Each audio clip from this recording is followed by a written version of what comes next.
Hey guys, स्वागत है आप सभी का एसएससी क्लासेस के इस ऑनलाइन प्लेटफॉर्म पे। दोस्तों, आज हम बात करेंगे 11 जुलाई से रिलेटेड करंट अफेयर्स के बारे में तथा साथ ही साथ अपने क्वेश्चनों से संबंधित स्ट्रैटेजी के प्रश्नों को भी देखेंगे।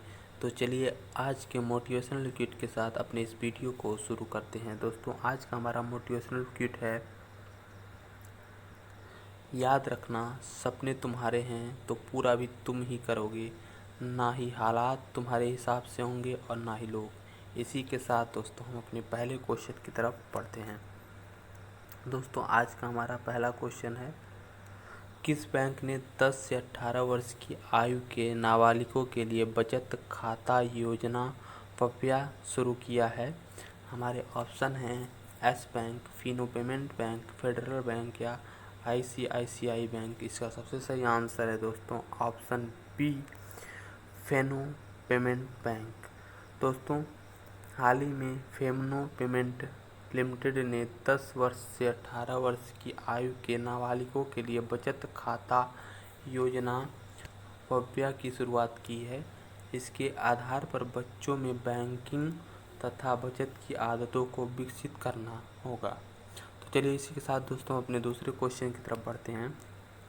आज का हमारा दूसरा क्वेश्चन है, किस राज्य के मुख्यमंत्री ने नौकरी चाहने वाले को नियोक्ताओं के साथ जोड़कर राज्य के स्थानीय निवासियों को रोजगार के अवसर प्रदान करने के लिए महाजॉब पोर्टल नामक एक ऑनलाइन मंच लॉन्च किया है? दोस्तों, यहाँ थोड़ा मिस्टेक हो गई है।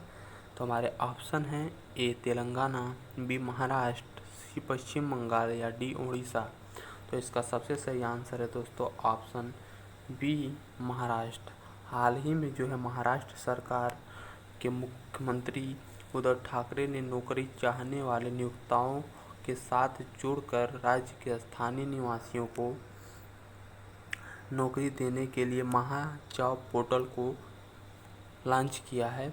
इसका अर्थ ये है कि जो वहाँ की कंपनियां हैं जिसमें लोग नहीं हैं, उनको लोगों को देने के लिए ये महाजॉब पोर्टल लॉन्च किया गया है। इसका जो कार्य है वो देख रहा है MIDC अर्थात महाराष्ट्र औद्योगिक विकास निगम इसे देख रहा है। इसमें आपको पंजीकरण करने के लिए महाराष्ट्र का निवास प्रमाण पत्र होना आवश्यक है। तो चलिए इसी के साथ दोस्तों हम देखते हैं महाराष्ट्र से रिलेटेड कुछ इम्पोर्टेंट फैक्ट के बारे में। तो देखिए दोस्तों, ये है मैप में महाराष्ट्र की जो राज्य सीमा है वो मध्य प्रदेश, छत्तीसगढ़, तेलंगाना, कर्नाटका तथा गुजरात, इन 5 राज्यों के साथ शेयर होती है। अब दोस्तों देखेंगे इससे जुड़े कुछ स्ट्रेटेजी के प्रश्न। तो देखिए दोस्तों, महाराष्ट्र का जो गठन है वो 1 मई 1960 को हुआ था। इस दिन महाराष्ट्र दिवस भी मनाया जाता है।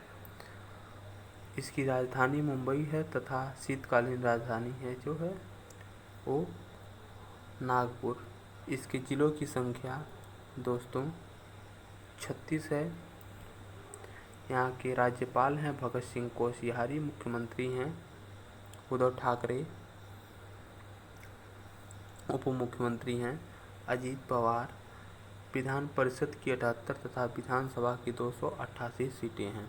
यहाँ के प्रमुख नेशनल पार्क हैं दोस्तों संजय गांधी नेशनल पार्क, घूमल national park, Navegaon national park. ये 3 इम्पॉर्टेंट हैं जो एग्ज़ाम में पूछे जाते हैं। अब दोस्तों अपने अगले क्वेश्चन की तरफ बढ़ते हैं। हमारा आज का अगला क्वेश्चन है, लिबर्टी जनरल इंश्योरेंस ने अपनी तरह की पहली अभिनव सेवा लिबर्टी एश्योर की शुरुआत की है। लिबर्टी जनरल इंश्योरेंस के CEO कौन है? हमारे ऑप्शन हैं शिखा शर्मा, रूपम अस्थाना, आदित्य पुरी या संजय अग्रवाल। इसका सही आंसर है दोस्तों ऑप्शन बी, रूपम अस्थाना। हाल ही में जो लिबर्टी जनरल इंश्योरेंस है उसने एक लिबर्टी एश्योर नाम का अभिनव सेवा की शुरुआत की है और इसका जो आपने देखा कि इसकी रूपम अस्थाना CEO हैं। आप दोस्तों अपने अगले क्वेश्चन की तरफ बढ़ते हैं। दोस्तों ये है हमारा अगला क्वेश्चन। इंतज़ार आपका अभियान सोशल मीडिया प्लेटफॉर्म पर किस राज्य द्वारा पर्यटकों को टैगलाइन और राज्य के पर्यटन स्थलों के वर्णन के साथ आकर्षित करने के लिए शुरू किया गया है? हमारे ऑप्शन हैं ए राजस्थान, बी गुजरात, सी मध्य प्रदेश, डी पंजाब। इसका सबसे सही आंसर है दोस्तों सी मध्य प्रदेश। हाल ही में मध्य प्रदेश टूरिज्म बोर्ड ने मध्य प्रदेश में सोशल मीडिया प्लेटफॉर्म पर पर्यटकों को टैग लाइन और राज्य के पर्यटन स्थलों के वर्णन के साथ आकर्षित करने के लिए इंतज़ार आपका नामक अभियान की शुरुआत की है। अब दोस्तों अपने अगले क्वेश्चन की तरफ बढ़ते हैं। आज का हमारा अगला क्वेश्चन है, ओलंपिक खेलों में भारतीय भागीदारी के 100वें वर्ष को चिन्हित करने के लिए भारतीय ओलंपिक संघ ने एक नई दृश्य पहचान को अपनाया है। भारतीय ओलंपिक संघ के वर्तमान अध्यक्ष कौन हैं? तो इसका ऑप्शन है दोस्तों सौरभ गांगुली, नरेंद्र ध्रुव बत्रा, मोहम्मद मुस्तफ़ा अहमद, प्रफुल्ल पटेल। इसका सबसे सही आंसर है दोस्तों ऑप्शन बी नरेंद्र ध्रुव बत्रा। सौरभ गांगुली वर्तमान में बीसीसीआई के अध्यक्ष हैं। मोहम्मद मुस्तफ़ा अहमद जो हैं ये हॉकी एसोसिएशन के अध्यक्ष हैं। प्रफुल्ल पटेल वर्तमान में फुटबॉल एसोसिएशन के अध्यक्ष हैं। इसका स्पष्टीकरण देख लेते हैं। हाल ही में जो भारतीय ओलंपिक खेल में भारत की भागीदारी के 100वें वर्ष पर हमारी भारतीय ओलंपिक संघ ने एक नई दृश्य पहचान को अपनाया है। इसीलिए यह चर्चा में है, अतः हमने इसके अध्यक्ष के बारे में जानकारी प्राप्त की। अब दोस्तों अपने अगले क्वेश्चन की तरफ बढ़ते हैं। दोस्तों हमारा अगला क्वेश्चन है, किस राज्य के मुख्यमंत्री ने कैम स्कैनर के विकल्प के रूप में राज्य की सूचना प्रौद्योगिकी विभाग द्वारा विकसित सेल्फ स्कैन ऐप लॉन्च किया है? हमारे ऑप्शन हैं ए पश्चिम बंगाल, बी झारखंड, सी कर्नाटक या डी उत्तर प्रदेश। इसका सबसे सही आंसर है दोस्तों ए पश्चिम बंगाल। हाल ही में पश्चिम बंगाल की वर्तमान मुख्यमंत्री ममता बनर्जी द्वारा सेल्फ स्कैन ऐप को लॉन्च किया गया, क्योंकि हाल ही में भारत ने सभी चीनी ऐप पर प्रतिबंध लगा दिया था। तो चलिए इसी के साथ दोस्तों हम देखते हैं पश्चिम बंगाल से संबंधित कुछ इम्पोर्टेंट फैक्ट के बारे में। पश्चिम बंगाल की सीमा बिहार, झारखंड, उड़ीसा, सिक्किम इन राज्यों से टच होती है दोस्तों। आज दोस्तों अपने अगले क्वेश्चन की तरफ बढ़ने से पहले पश्चिम बंगाल से इम्पोर्टेंट फैक्ट की तरफ देखते हैं। पश्चिम बंगाल की स्थापना 26 जनवरी 1950 को हुई थी। राजधानी कोलकाता है तथा साथ ही साथ में सबसे बड़ा नगर भी है। राज्यपाल जगदीप धनखड़ हैं। मुख्यमंत्री ममता बनर्जी हैं जो AITC पार्टी से हैं। विधानसभा की 295 सीटें हैं। क्षेत्रफल 88,752 किलोमीटर स्क्वायर है और ये क्षेत्रफल के अनुसार भारत का 14वां राज्य है। तो दोस्तों अपने अगले क्वेश्चन की तरफ बढ़ते हैं।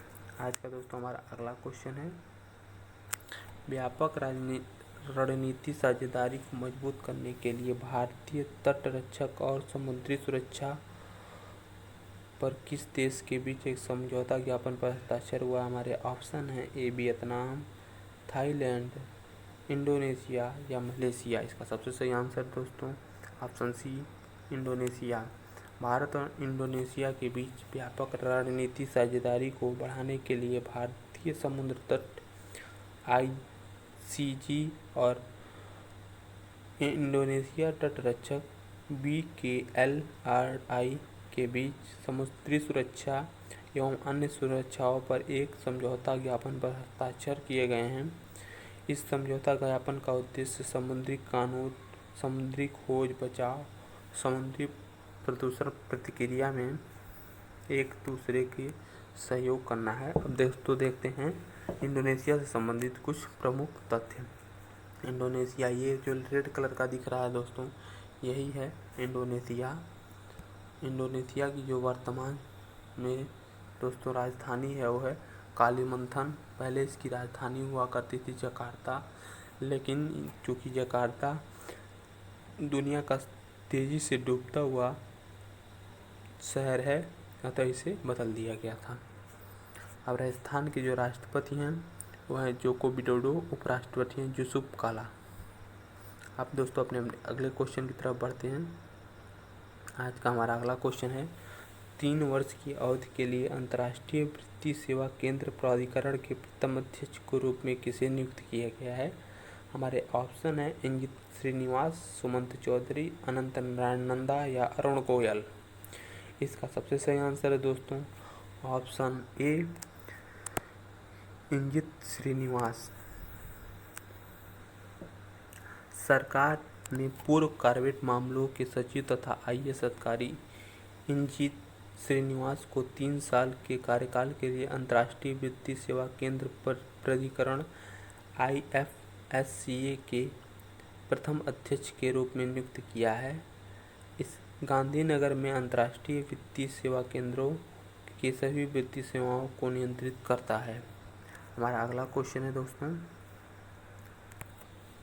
झारखंड के हजारीबाग में गौरीकर में भारतीय कृषि अनुसंधान संस्थान का नया प्रशासनिक और अकादमिक भवन किस प्रसिद्ध व्यक्ति के नाम पर रखा गया है। हमारे ऑप्शन हैं डॉक्टर श्यामा प्रसाद मुखर्जी, सरदार वल्लभ भाई पटेल, जवाहरलाल नेहरू या भगत सिंह। इसका सबसे सही आंसर है दोस्तों विकल्प ए, श्यामा प्रसाद मुखर्जी जी के नाम पे इसको रखा गया है। हाल ही में जो IARI का नया प्रशासनिक भवन झारखंड में बनाया गया है, उसका नाम श्यामा प्रसाद मुखर्जी के नाम पर रखा गया है, जो भारतीय जनसंघ के संस्थापक थे। अब भारतीय कृषि अनुसंधान के बारे में देखते हैं। ये देखिए दोस्तों एक फ़ोटो है। पहले ये बिहार में होता था, क्योंकि इसकी स्थापना 1905 में हेनरी किप्स द्वारा 30,000 पाउंड में की गई थी, परंतु वर्तमान में यह बिहार में है। झारखंड में है दोस्तों, सॉरी, पहले यह बिहार में था। अब दोस्तों अपने अगले क्वेश्चन की तरफ बढ़ते हैं। आज का हमारा अगला क्वेश्चन है रिसर्च सेंटर इन्फॉर्म द्वारा जारी सूचना रिपोर्ट 2020 संकट और आपदाओं के प्रबंधन के लिए साझा साक्ष्य के अनुसार भारत की रैंक क्या है। हमारे ऑप्शन हैं 38, 31, 34वां या 37वां। आप इसका सबसे सही आंसर है दोस्तों विकल्प बी, 31। यूरोपीय आयोग के तहत संचालित अनुसंधान केंद्र इन्फॉर्म द्वारा जारी रिपोर्ट में भारत 5.4 की एक सूचित जोखिम के साथ 31वें स्थान पर रहा है, जिसका अर्थ है मानवीय संकट और आपदाओं का जोखिम। इसमें सबसे ऊपर 8.9 के साथ शीर्ष पर रहा सोमालिया। आज का दोस्तों सवाल है PM नरेंद्र मोदी ने 10 जुलाई 2020 को किस राज्य में एशिया के सबसे बड़े सौर ऊर्जा संयंत्र का उद्घाटन किया। हमने इस क्वेश्चन को अपनी पिछली करंट अफेयर्स की क्लास में डिस्कस किया था, तो आप इसका आंसर बताइए और इससे रिलेटेड इंपॉर्टेंट फैक्ट बताइए। हमारे ऑप्शन है मध्य प्रदेश, बिहार, राजस्थान या हरियाणा। अब दोस्तों हम अपने कल के सवाल के उत्तर की तरफ चलते हैं। हमारा कल का सवाल था 2020 सतत विकास लक्ष्य सूचकांक में भारत की रैंक क्या है। ऑप्शन है 132, 112, 117 या 143। इसका सबसे सही आंसर है दोस्तों ऑप्शन सी, 112। हाल ही में SCD रिपोर्ट जारी की गई, जिसमें भारत का स्कोर जो है 61.9 रहा तथा यह 61.9 के साथ 117वें स्थान पर रहा और इसमें कुल 161 देश शामिल किए गए हैं। तो दोस्तों आज के लिए इतना ही। आप हमारे वीडियो को देखने के लिए लाइक करें, सब्सक्राइब करें और ज़्यादा से ज़्यादा शेयर करें, ताकि हमको मोटिवेशन मिले और हम आपके लिए और अच्छे से अच्छी वीडियो ला सकें। तो धन्यवाद दोस्तों।